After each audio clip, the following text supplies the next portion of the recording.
This is a vintage Roco model made in Austria, and it's an Epoch 1 coach. This one is catalogue number 44827, and it represents a Bavarian State Railway third class coach, and it's from the period of around about the 1840s to around about 1920 or thereabouts. Let's get this out of the box and we'll check it out. So even though this is a second-hand purchase, it still comes with the instruction sheet, which shows you how to fit all the stuff that goes on the roof and a couple of other bits and pieces of extras. And it looks like the coach has already had those pieces added to the roof by the previous owner, but we still have these, which looks like some dummy couplings and some more hand railings, and we've also got a spare set of couplings too. And we have some destinations as well. We can put these boards on. The printing on these is really good. So it's certainly a good looking coach, but this is quite an old model. This has come from Roco's kind of, I suppose, classic range, and it was produced sometime between around about 1985 to around the early 1990s. So it's probably around about 20 years old.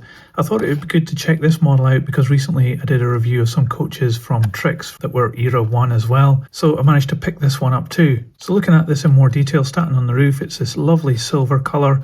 A lot of the wagons and rolling stock that Roco did in this era do actually have a really good roof, no moulding mark, and the paint is actually very well applied. All these little extras have been added in obviously from the spares bag. At this end we got a little veranda which is closed in, and it's made of plastic, and it is fairly thin on the railings here. We've got a brakeman's wheel and a little bracket, I think that's for the gas lamp. And these doors as well look quite good. We've got some rivet detail as well, and rivet detail coming down to these steps which tie in with this handrail. The buffers are very fine, easily broken off. They're part of the main chassis, but they do look actually really good. No sprung buffers, of course.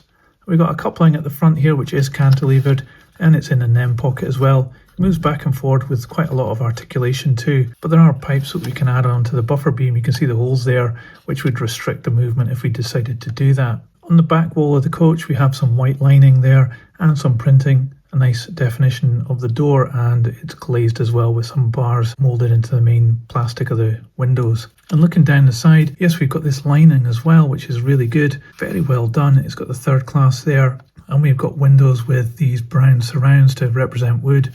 For some reason though, the windows here seem to be a little bit frosted up. I think that's some glue residue. Not quite sure what's happened there. Maybe the previous owner has refitted these windows and just had some glue overspill, which is a real shame. But inside there is a full interior there. It's not a compartment coach, although we do have, I think, a compartment at the front here.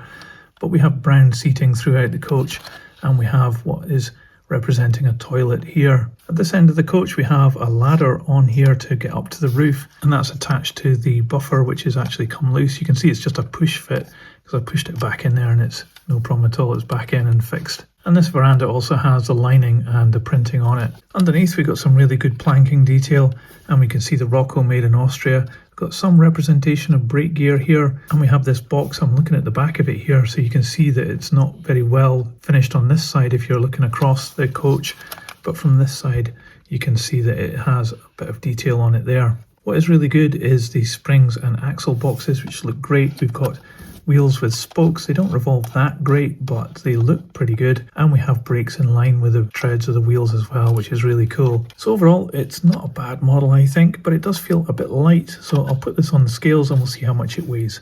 So this coach comes in at 61 grams. So this Bavarian third class coach from Roco, well, it's not a bad model overall.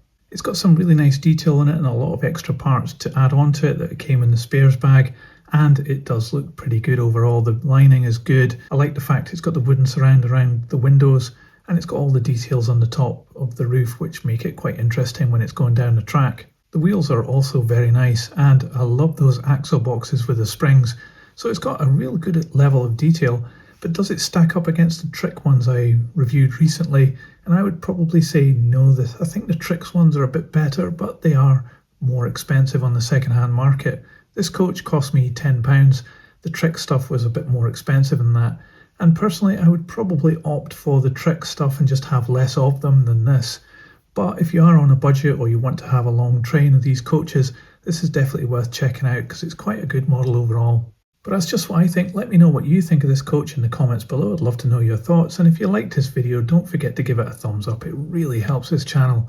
I'll put this on the turntable so you can see all the way around. And that's it for this video. Thanks for watching.